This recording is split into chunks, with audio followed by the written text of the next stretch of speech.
How to generate YouTube thumbnail using ChatGPT image generation. In this video, I'll show you how to turn thumbnail ideas into actual image using ChatGPT's image generation powers. First, log into ChatGPT, the version with image generation. Click on three dots and select Create Image.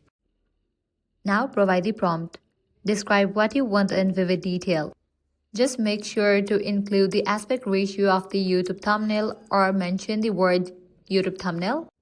With that, it's gonna provide you with the YouTube thumbnail that you were looking for.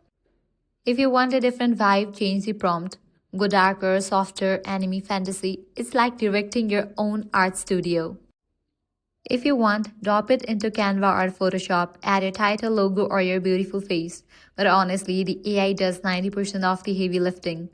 Just provide the prompt, and you can generate as many thumbnails as you want.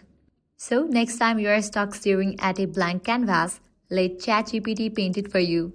Your thumbnail game just leveled up. If this guide helped you out, don't forget to like, share, and subscribe to our channel. Thanks for watching.